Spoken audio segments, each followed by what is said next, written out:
My name is Jamie Lenhart, and welcome back to A Table for One. If this is your first time with us, welcome. And if you have been with us before, but you still haven't gotten around to subscribing to our YouTube channel, just click subscribe below and you'll get notifications every time a new video comes out for A Table for One or other videos that may come out for the church. So please click subscribe below because we want to make sure you know when new videos come out. So before we get to our normal stuff, like usual, I have a few announcements to give you, and we have a lot right now, which is great. That means things are happening, and that is just kind of a fun thing. First of all, we had a blood drive that we had scheduled earlier this year, but had to cancel that due to multiple situations. And so we are now having one come up again. You can go to the church's website, and under the events section, you can find that listed there to sign up for it. So go ahead, check that out if that's something you normally do. I know there's always a need for the blood banks to have that on hand. So please go ahead and do that. Also, every week we have a few things that happen.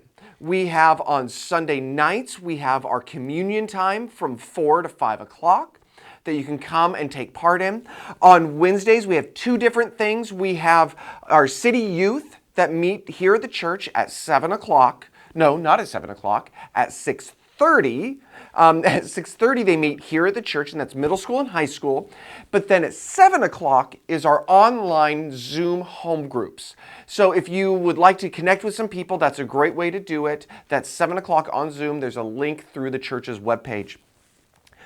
For kind of an incidental, a couple things that we are having take place because of the holidays. Every year, we have been doing food boxes for Thanksgiving for different people within our church family and also for within our community that maybe don't have the resources to do a normal Thanksgiving dinner. So what you can do is we are not taking donations for actual food items.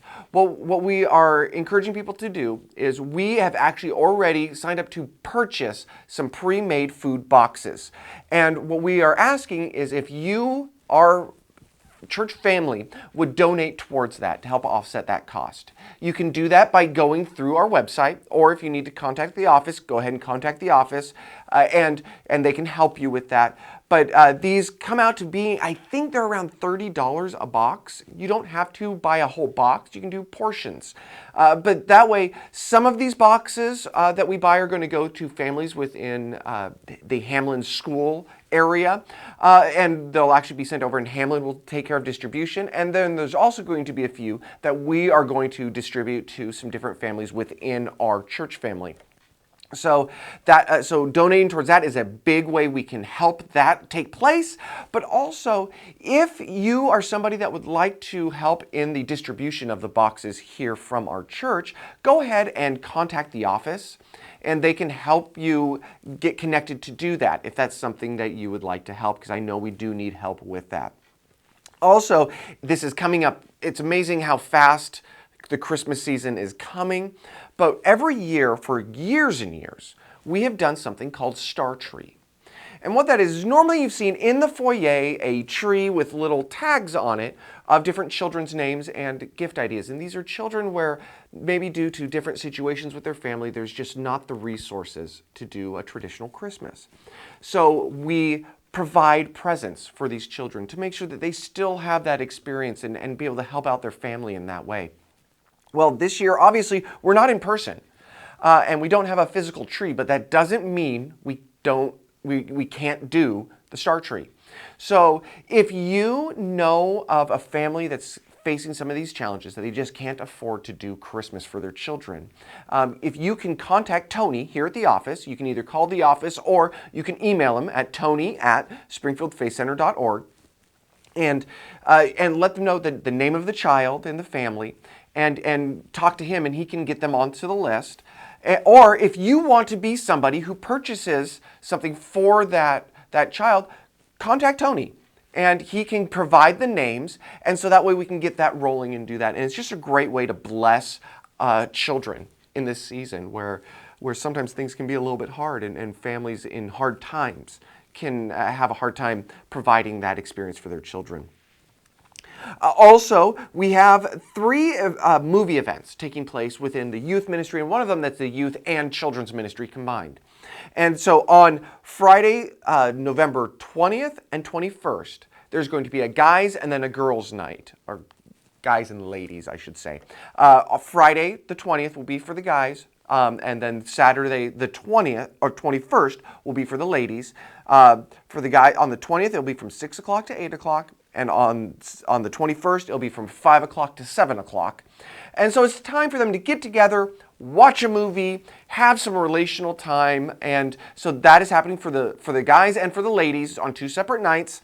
And then coming up in December on the 11th, children's ministry and youth ministry are combining and doing a adult or a parent movie night of the documentary The Social Dilemma.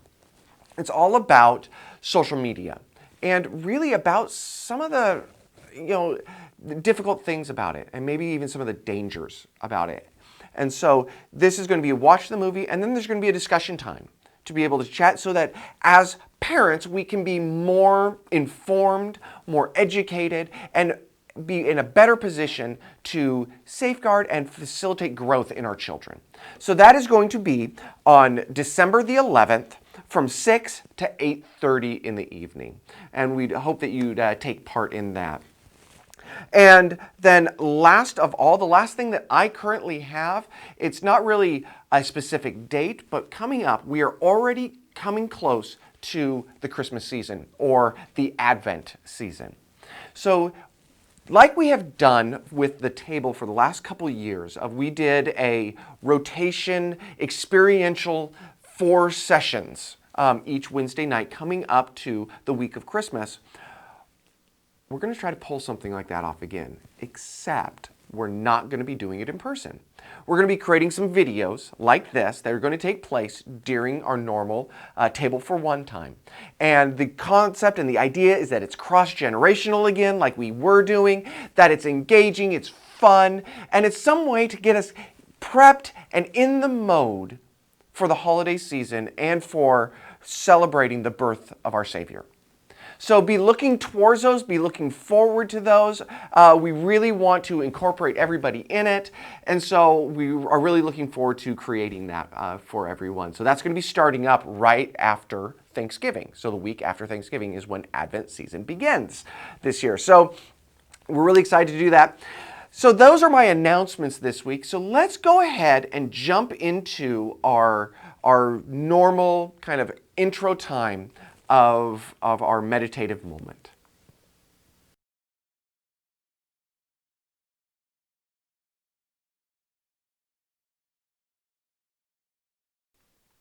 So this week for our meditative moment, maybe it was because I was really thinking and meditating on Advent and how we're going to do that this year, or I don't know, but I just started really feeling something in my spirit about this season that we're entering into, and as we've talked about multiple times, of how challenging it's been as we've had to adjust expectations.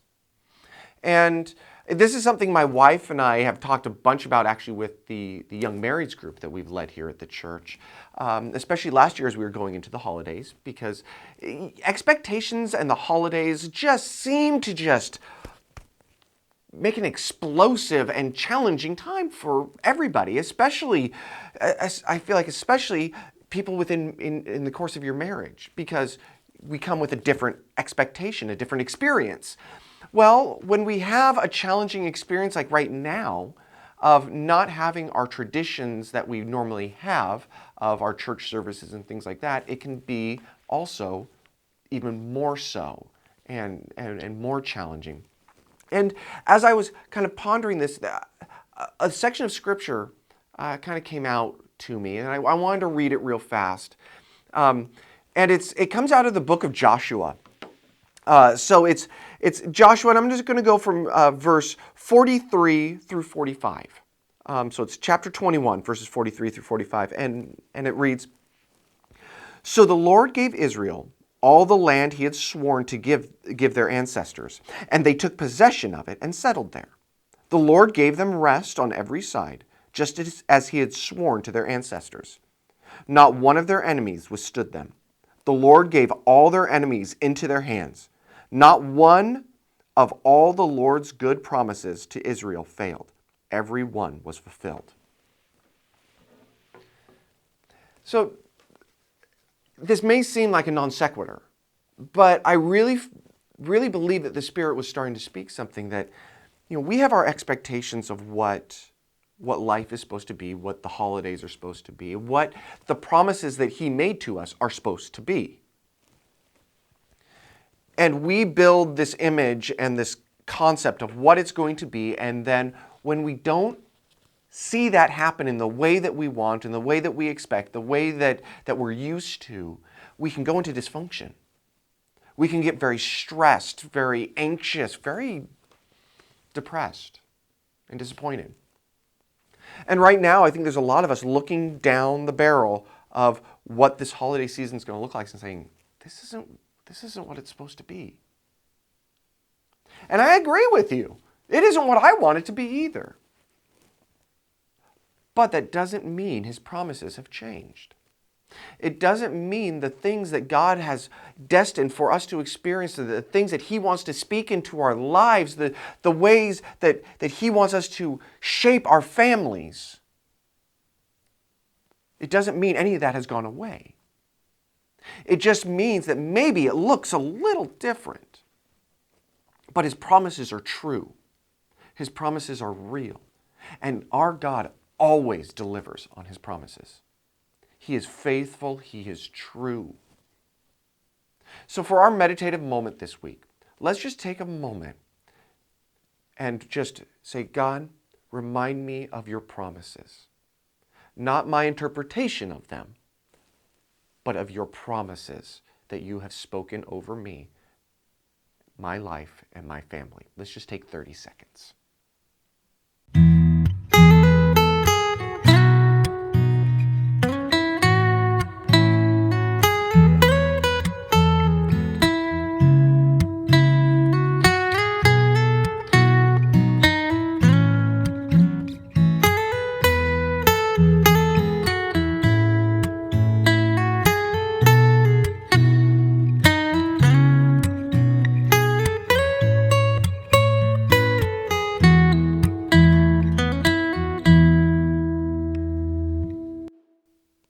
Thank you for sitting with me in that moment. Now, this week, I got to sit down with somebody that's actually here on staff at the church. And it's somebody that some of you may know, some of you may not. So I thought it would be a great time to chat with her. We're going to sit down in our time of table talk with Kimberly Lyons, or used to be Kimberly Smith. And we had a great chat about an experience that she had growing up within here at the church, and I really hope you enjoy our table talk with Kimberly.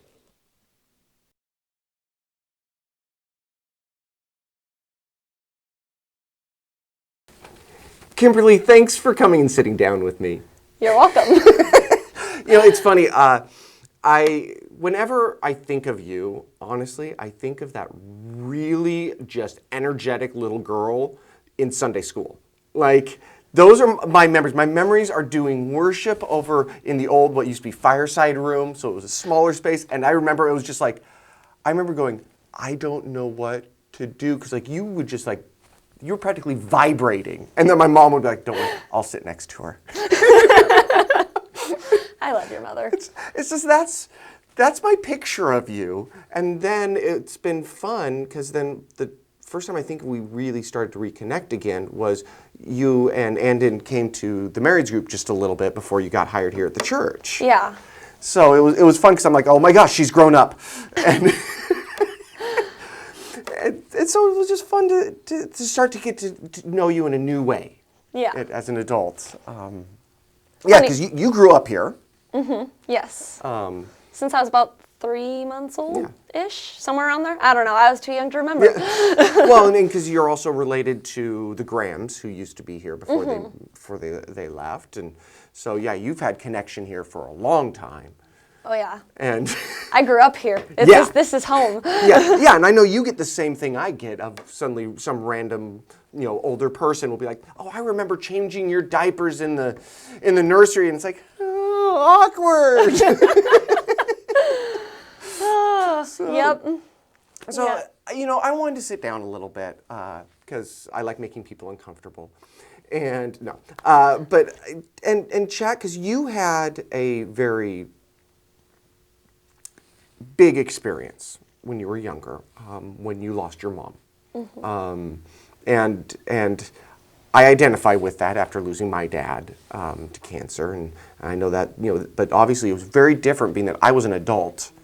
You were a child when that happened. And so it was, that's a very big thing, losing a parent. And with all the baggage and emotions that go along with it. But also you had I would say, special experience in that if you had people that were willing to come alongside you in that. And that's what I was hoping we could talk about today. Yeah, absolutely. And it wasn't just me either. It was everybody from the church came around, our whole family, through my mom's cancer as well as afterward. I have a lot of memories from that time. I think she got diagnosed when I was about 10. Okay. And after that time, for the couple of years after that, I have quite a few memories of families bringing us meals, of, being people from the church coming and babysitting myself and my brothers while Mom had doctor's appointments or the surgeries that she had.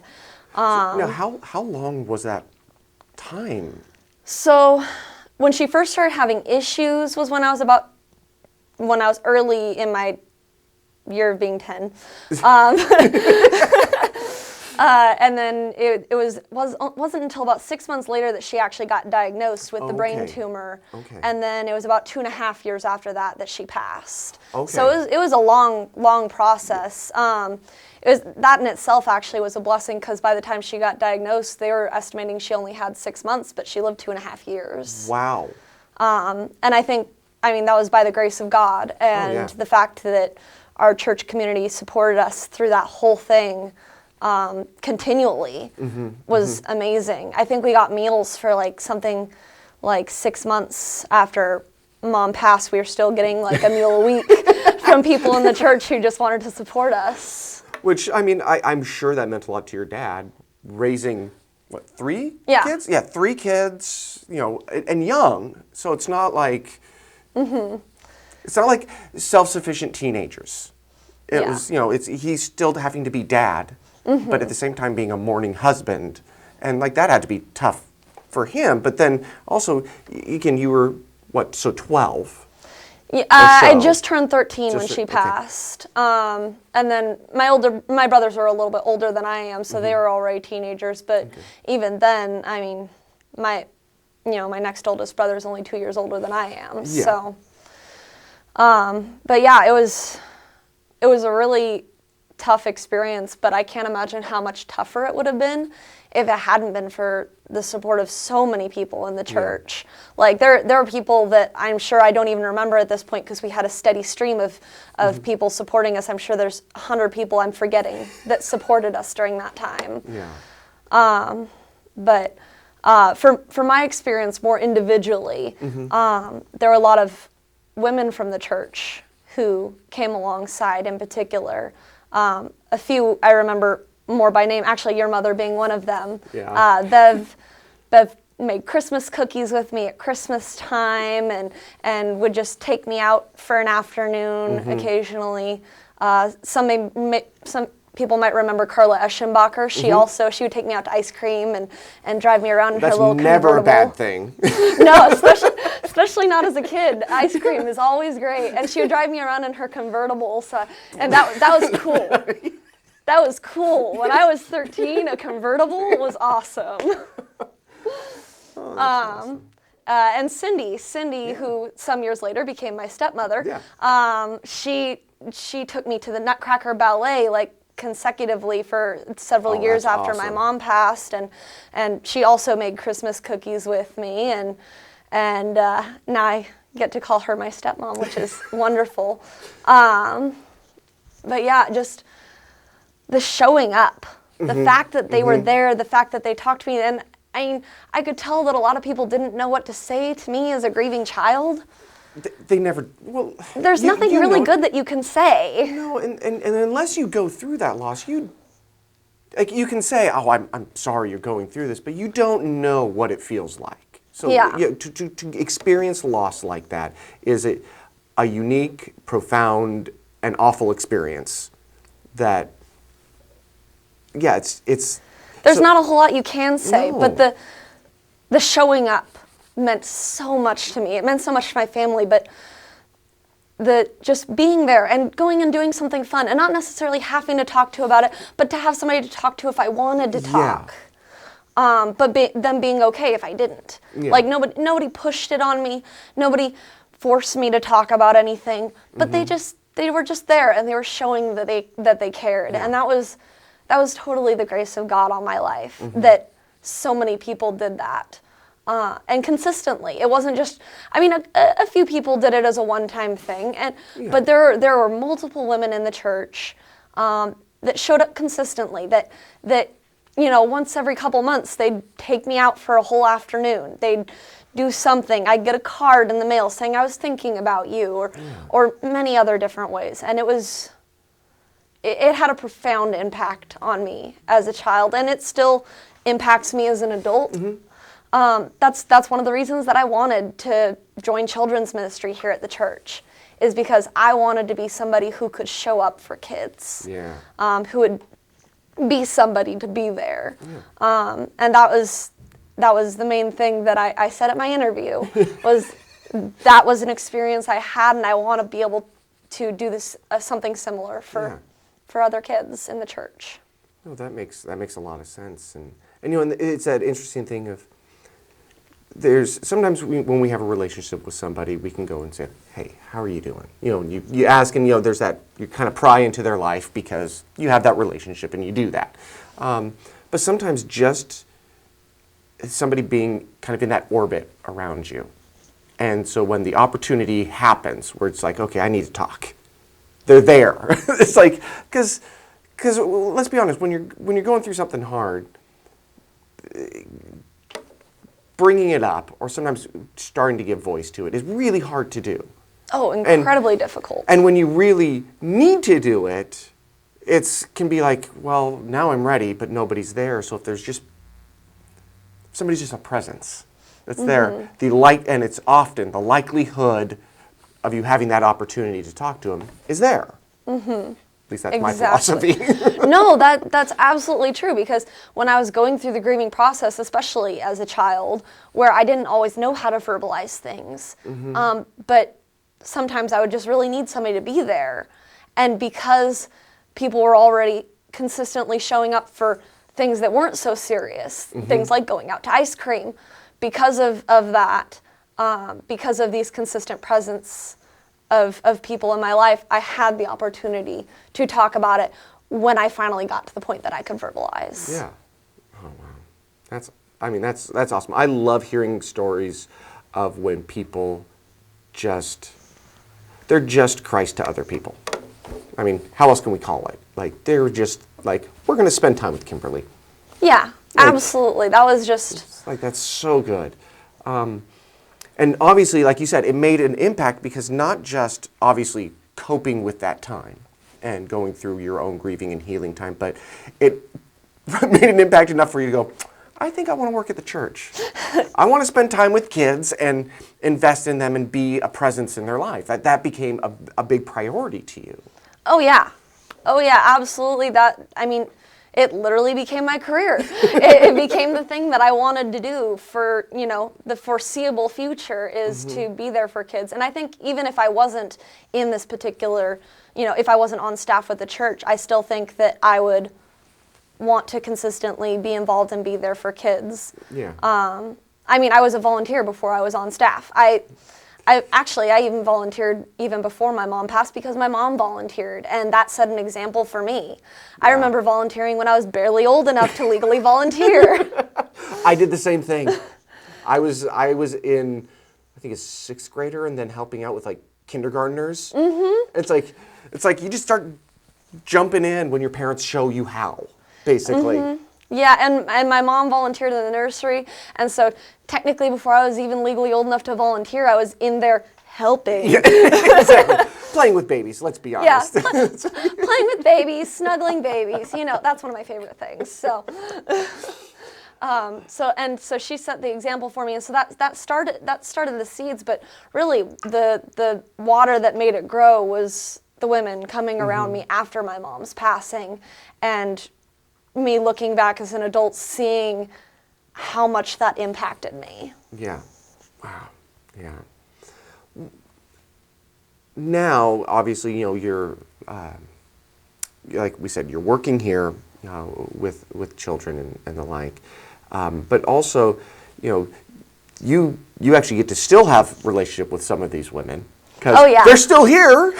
I mean, my mom obviously still here doing women's ministry, and Cindy is your stepmom, which that's I didn't know that she was one of the women that did that till actually my mom mentioned it to me one time. I was like, oh, and so it's like, there you go, add family. But but obviously there's this element that even through that process that obviously a relationship started between her and your dad, but that relationship with you was an important thing.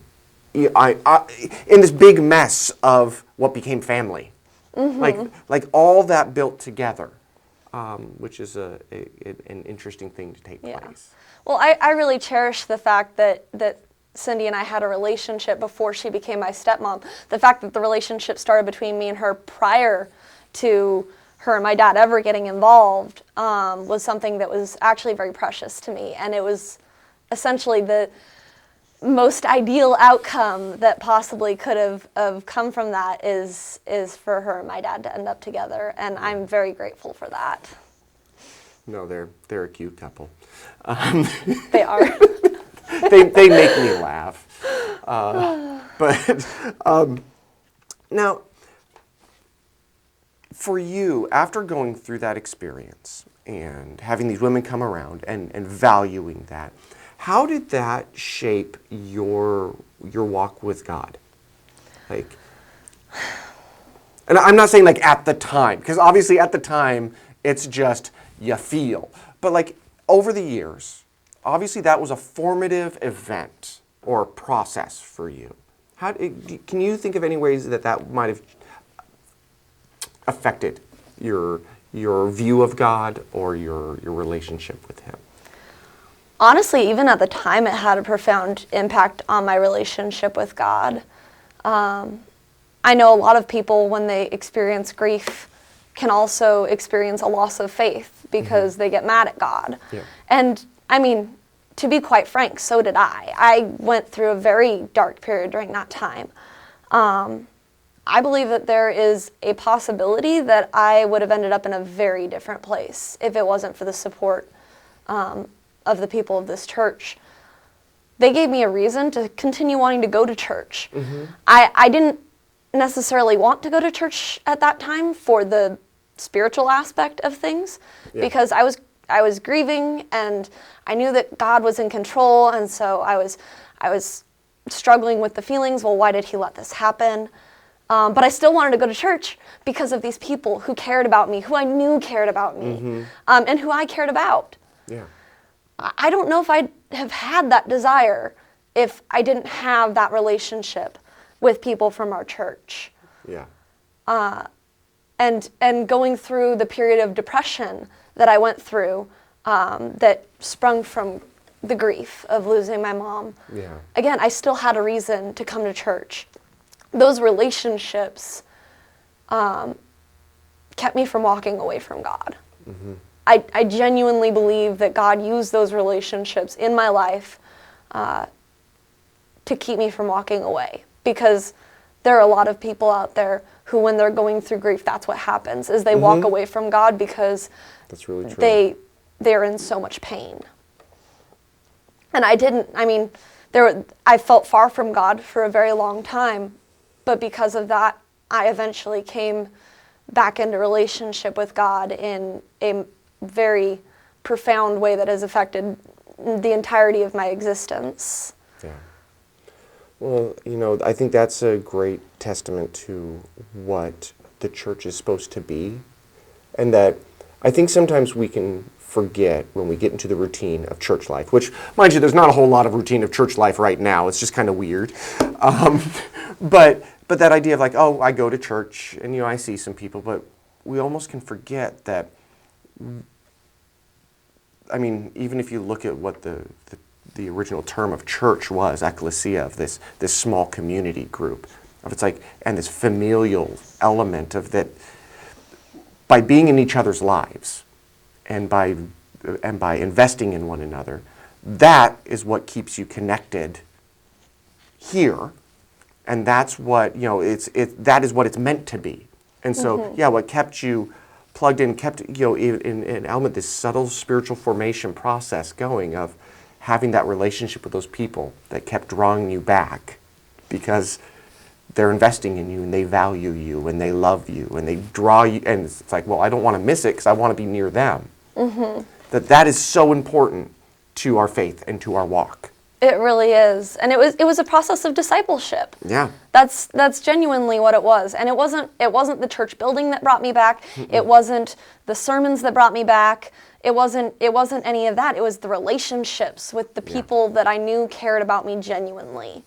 And that's what it should be. Yeah. It's people who care genuinely about each other and want to lead each other to God, to keep each other in relationship with God consistently. Kimberly, thank you so much for our conversation. And honestly, ending it with this concept is just like icing on the cake, because it's like the perfect, and now check in on people. But thank you very much for sitting down. I know you were nervous before coming in, like almost everybody that sits down with me, but it was great, and I just thank you so much for doing it. You're very welcome, Jamie. Thanks for having me. Well, to wrap up our time together, like normal, something that Kimberly kind of led to, that was, I kind of said was the icing on the cake, was that concept of who should we be reaching out to and make sure that we're in their orbit, that we are there present in their lives so that when they come into that hard time or they're ready to work through something and share something, that we're there.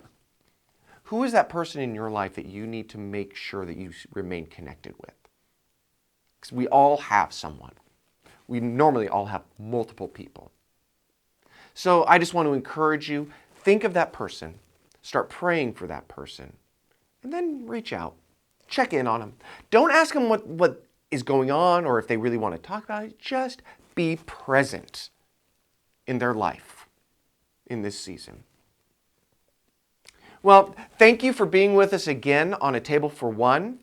We will see you again next week. And otherwise, have a wonderful week and God bless.